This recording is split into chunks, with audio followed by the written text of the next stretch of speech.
Bismillahirrahmanirrahim. Assalamualaikum warahmatullahi wabarakatuh. Good morning, Solih-Solihah second grade. How are you today? Semoga Ananda dan keluarga selalu dalam lindungan dan kasih sayang Allah Subhanahu wa taala. Dan semuanya dalam keadaan sehat walafiat ya.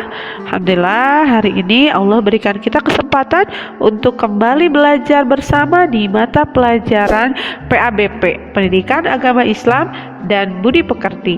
Anandaku, yuk sebelum kita mulai pembelajaran hari ini, kita berdoa bersama. Bismillahirrahmanirrahim. Rabbi zidni ilman warzuqni fahman. Ya Allah, tambahkanlah ilmuku dan berikanlah aku pemahaman. Anakku semua, kita berdoa, kita meminta kepada Allah semoga ilmu yang kita dapatkan hari ini menjadi ilmu yang bermanfaat. Amin. Anakku solih-solihah, hari ini kita akan belajar tentang toharoh. Apa itu toharoh? Allah berfirman dalam surat Al-Baqarah ayat 222 yang artinya, sungguh Allah menyukai orang yang bertaubat dan orang yang mensucikan diri. Toharoh artinya bersuci. Bersuci berarti membersihkan diri dari hadas dan najis. Hadas adalah kotoran yang tak terlihat tapi harus dibersihkan. Penyebabnya keluar sesuatu dari dubur atau kubul.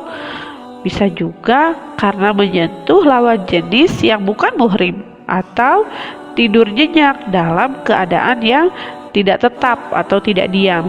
Karena najis adalah kotoran yang terlihat dan harus dibersihkan seperti kotoran binatang, air kencing, dan kotoran manusia. Jika terkena najis, maka badan kita harus disucikan dari najis tersebut hingga najis itu hilang. Ketika kita akan mengerjakan sholat, kita harus selalu menjaga kesucian badan, juga kesucian pakaian dan tempat sholatnya. Jika badan, pakaian, dan tempat sholat kita ada najisnya atau terkena najis, maka sholat kita menjadi tidak sah. Anakku solih-solihah, ketujuh jenis air suci dan mensucikan ini dapat digunakan untuk bersuci jika tidak mengalami perubahan pada bau, warna, dan rasanya. Biasanya bau, warna, dan rasa air akan berubah jika terkena panas matahari atau tercemari oleh najis atau kotoran. Anandaku, saat bersuci kita menggunakan air. Coba Anandaku, apa saja air yang dapat digunakan untuk bersuci? Nah, di kelas 1 kita sudah belajar nih bahwa air itu adalah alat utama untuk membersihkan najis, untuk bersuci ya.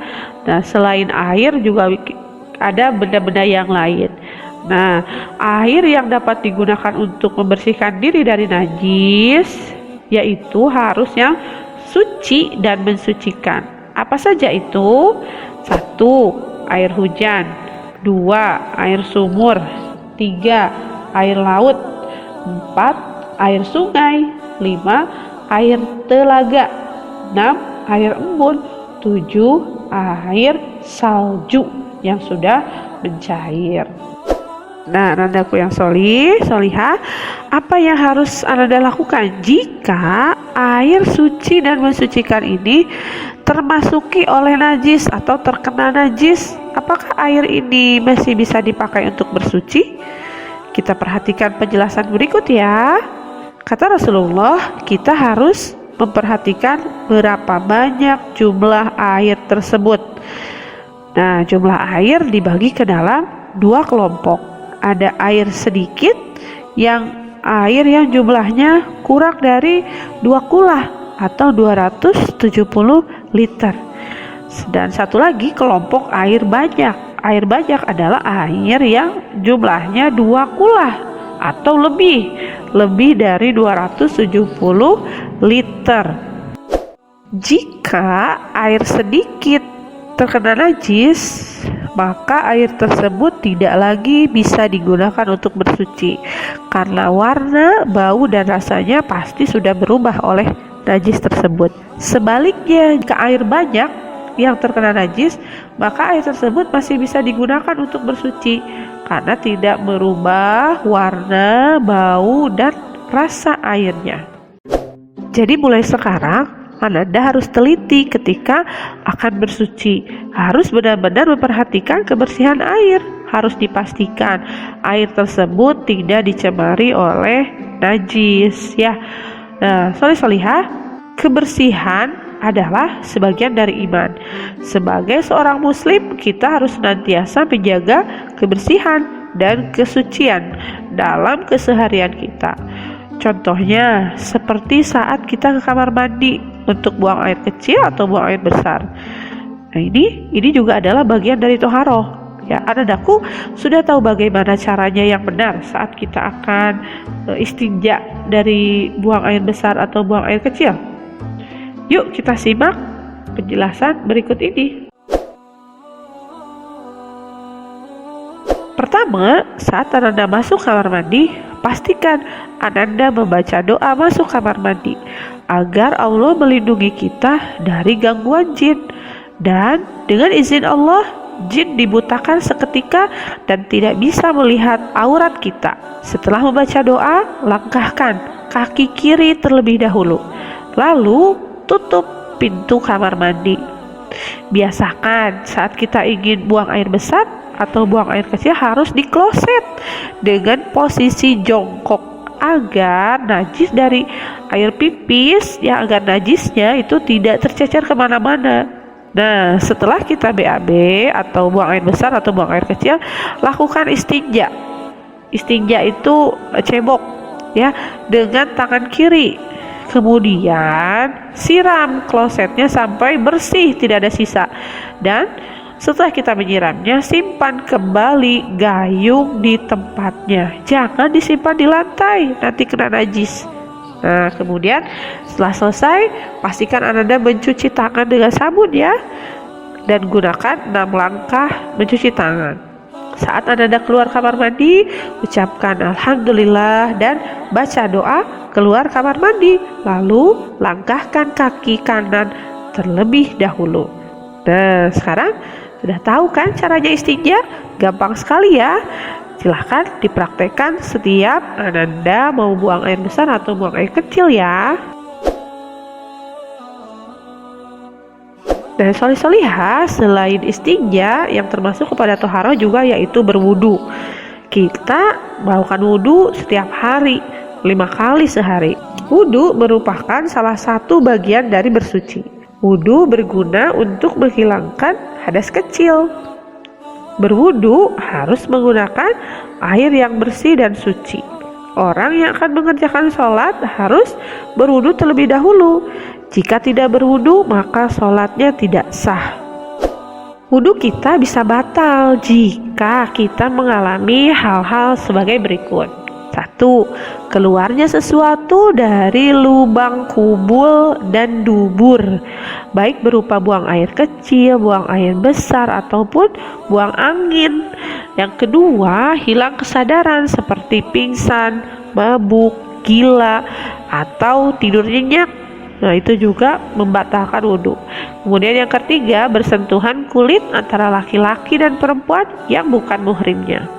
4. Menyentuh kemaluan dengan jari atau telapak tangan tanpa penghalang apapun.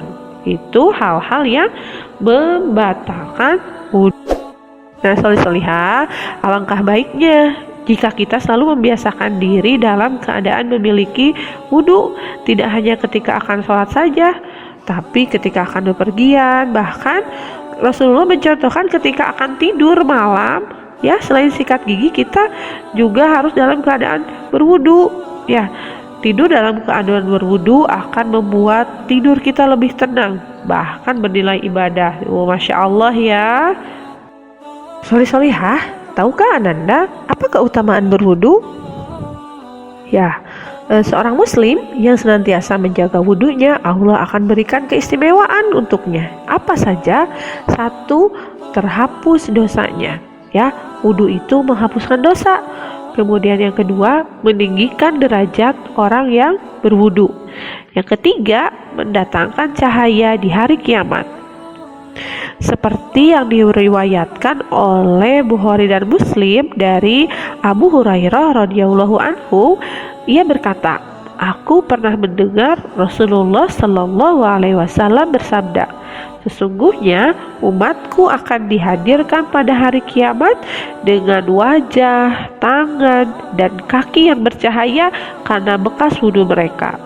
Karenanya, barang siapa di antara kalian yang bisa memperpanjang cahayanya, maka hendaklah ia lakukan." Hadis riwayat Bukhari dan Muslim. Kemudian yang keempat, bergugurannya dosa dari anggota badan yang dibasuh saat berwudu. Yang kelima, langkahnya menjadi berpahala. Nah, solihah, beberapa keutamaan wudu itu yang tadi Ustazah sebutkan. Nah, solihah, itulah beberapa keutamaan berwudu. Berpahala besar, diampuni dosa, dan menyehatkan. Yuk kita biasakan untuk selalu menjaga wudu kita. Oke? Tugas untuk Ananda pada pembelajaran kali ini adalah coba sebutkan air apa saja yang bisa digunakan untuk bersuci ya. Kirim lewat VN ke Ustazah wali kelasnya. Baiklah solihah, pembelajaran kita untuk pertemuan kali ini sampai di sini dulu ya. Semoga Ananda mendapatkan ilmu yang bermanfaat dan berkah.